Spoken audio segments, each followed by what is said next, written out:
Now let's take a look at the process of effective communication. So the process really consists of 3 areas: sending and understanding the message, acknowledgement of the message, and then response and feedback.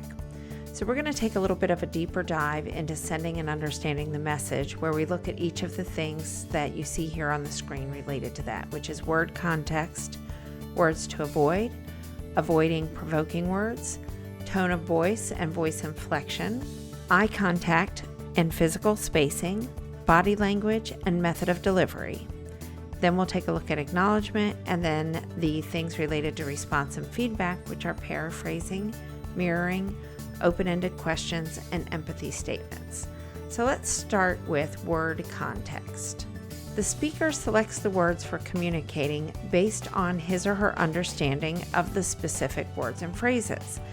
The meaning of any message is determined solely by the receiver. It is not the actual content of the message that matters. It is what the listener thinks you said. Some words can have as many as 25 different definitions in the English language. Cultural, religious, and regional backgrounds can influence the interpretation of a word.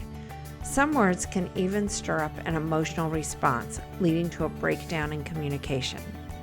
There are some red flag words that you should avoid using. Things like you should or you must.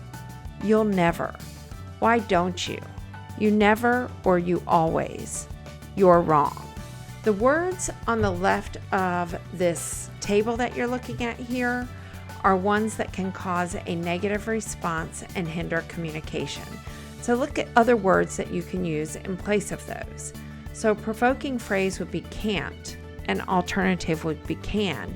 In other words, talk about the positive thing rather than the negative thing.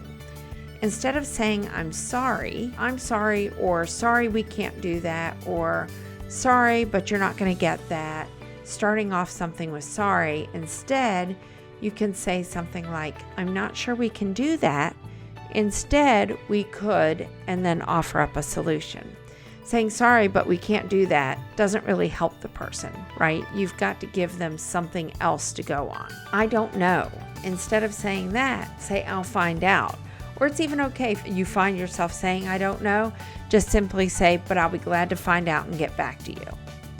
So if you find yourself slipping up and saying the words I don't know, follow it up with that. Instead of saying you should have, you can try saying something like, I understand why you didn't think that piece of data was needed. However, now, what did I just do? I used another bad word, right? If you look at the end of the list here, however is one of those provoking phrases. So again, how else could we say it?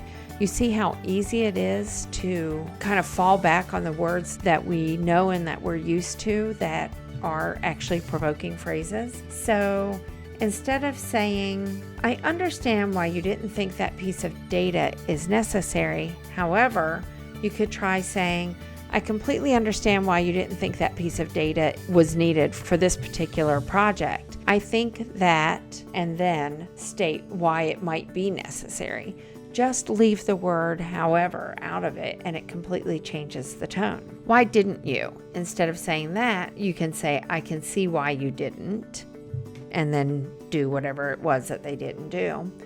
The only thing we can do is, instead of that phrase, say, I think the best option is.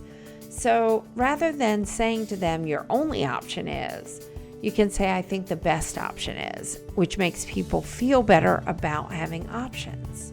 And then we just talked about the however thing. So try not to use but or however, and instead you could try using the word and.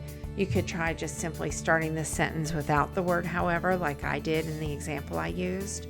There's different ways that you can change the language so that you're not using a provoking phrase. Tone of voice and voice inflection.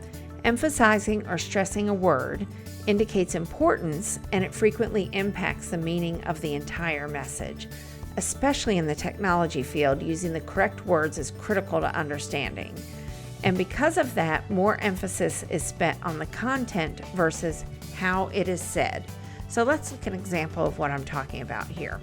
So if you were to read the following lines out loud, emphasizing the words in italics, you see how the message changes.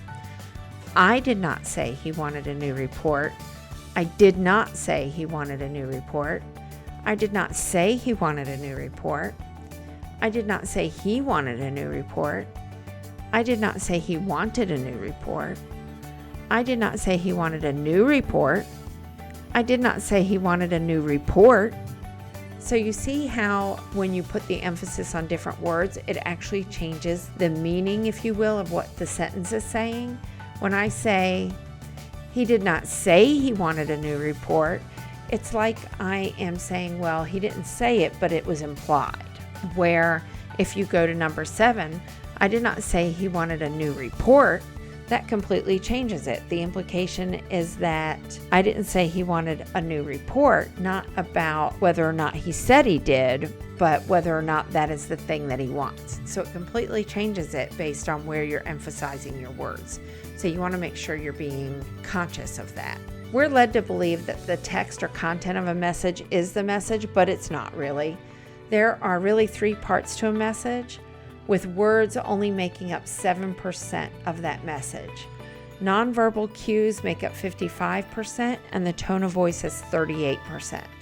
So keep that in mind when you're practicing your communication skills. Let's talk about eye contact and physical space. According to most communication experts, the most appropriate use of eye contact is to maintain contact for a count of 3, look away briefly, and then reestablish eye connection again.